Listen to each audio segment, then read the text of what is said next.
Despite Adley Rutschman's third inning 3-run blast, the injury-riddled Baltimore Orioles fall to the Philadelphia Phillies 6-4 in Game 3. We'll talk about it in this one. Let's have a mound visit. Let's go O's!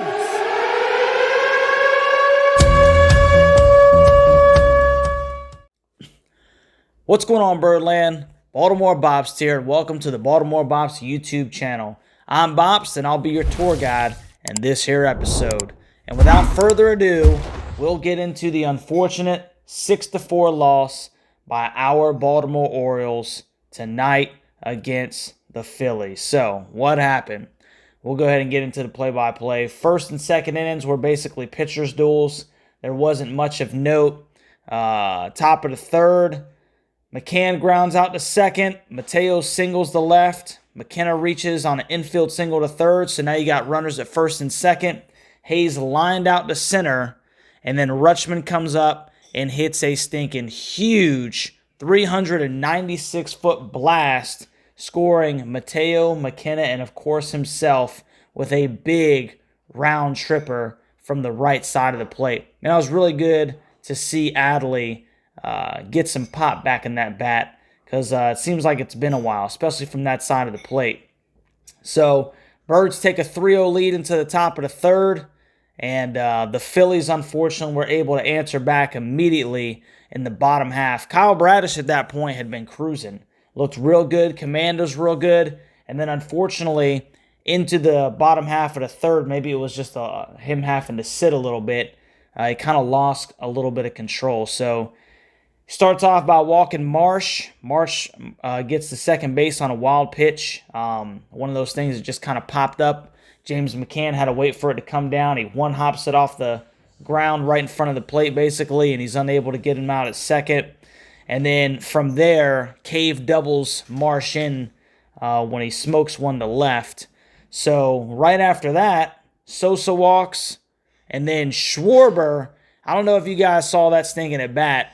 You know, he was pretty ticked off after he got rung up. And I must admit, I would have been a little ticked off too, because we haven't really been getting those calls in the first two games of this series. And Schwarber was unfortunately, well, fortunately for the Birds, but for himself, he was on the losing end of some pretty tough calls. Yeah, I'd say some of those pitches were 2-3 stinking inches off the plate. But it was big for Bradish. But unfortunately, he couldn't capitalize because Castellano singles to center and Cave scores. So that puts the score at 3-2, and then he's able to get Bryce Harper to ground out to end the inning. So the mo that we had with Adley Rutschman's huge bomb and the way that Kyle was pitching, I was feeling really stinking good going into the bottom half of that inning. And the Phillies were able to really cut that mo in half. And after three, we're at 3-2. Birds can't do anything in the top half of the fourth. And then the bottom half of the fourth, kind of the struggles continued. Baum singles to left. Stott singles to center, which puts Baum at second. Nobody out first and second. And then Real Muto doubles to left, scoring Stott and Baum, putting the Phillies up 4-3.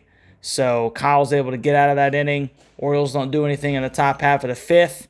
Kind of squares himself away in the bottom half of the fifth. So not much of note either in the sixth inning for both teams. Now, when we move into the seventh inning, Suarez is still pitching for the Phillies.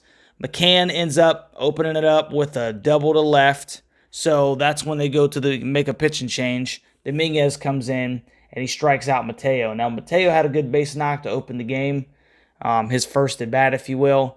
And then he followed that up by striking out 3 times, and that was one of the things that plagued the Birds. They had 11 strikeouts as a team. So O'Hearn comes in, hits for McKenna. He grounds out to first, which puts McCann on third. And then Hayes is able to come up with a big single to left, which scored McCann, and that knotted the game up at 4. So the Birds are battling, but unfortunately, bottom half of the seventh, Bradish is still pitching, and even though he gets the first 2 outs of the inning, Sosa comes up, and he smashes one to right for 352 feet, and that ends Kyle Bradish's night. On the night, Kyle Bradish's line was 6 2/3, 7 hits, 5 earned runs, 3 Ks, and 2 walks. And that loss brings his season record to 6 6. So unfortunately, it was not one of his better outings. So Ciano comes in, he walks Schwarber, then he hits Castellanos by a pitch. Now you got runners at first and second. And then, unfortunately, with runners at first and second, now you got to face Bryce Harper. And he comes through with a single to center, scoring Schwarber and Castellanos to third.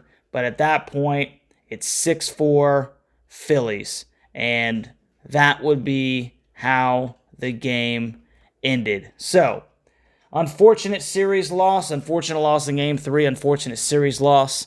But with Gunnar sitting, which like I said yesterday, I fully expected him to do so.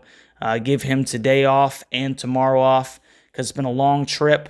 And this loss brings the Birds to 62-40 on the season. Now, the good news is that Tampa Bay got smoked by the Marlins, so they do retain their 1.5 lead in the AL East for the moment, if you will. So, like I said, tough loss. You really think you got a whole bunch of mo when Adley smashes that stinking pitch over the left field wall. It's 3-0 Birds, and then for whatever reason, Kyle Bradish's control. The first 2 innings were super sharp.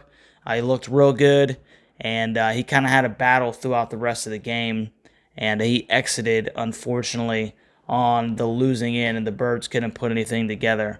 But they've had some injury issues, and there's some things that hopefully they'll get fixed moving into the next couple of series because it's going to be very important. We got a series against the Yankees, and then we got a 4-game set against the Toronto Blue Jays. So hopefully Gunnar can use today and tomorrow, the off day, to get healthy. Obviously, we need a healthy Gunnar Henderson in the lineup. So hopefully he'll be able to score some things away. Obviously, Aaron Hicks is still on the 10-day, and we'll see about Ced coming back. I think he's going to be a while too. So, here of late, some key players for the Birds have they've been hit by the injury bug, if you will. So hopefully with these days off, this day off, if you will, the Birds will get healthy, and we can start that Yankee series off with a full roster. Because, like I said, there's some key positions, some key position group guys. I mean, Gunnar Henderson's arguably one of the hottest players in baseball right now. So losing him is that's a big hit. So hopefully he can get healthy, and we'll see what they can do. But I'll be coming out with a series preview for the New York Yankees here in the next couple of days. Hey, enjoy this day off. I know it stinks. Birds are on a 2-game losing streak, but and they'll be all right. Get some guys healthy, and they'll be all right, Birdland. So don't fret over it too much, man. Hey, still 62-40 on the season. Still got a 1.5 lead in the AL East, so can't complain about that, man. Hey, I hope you guys have a good night, and I'll catch you on the next one.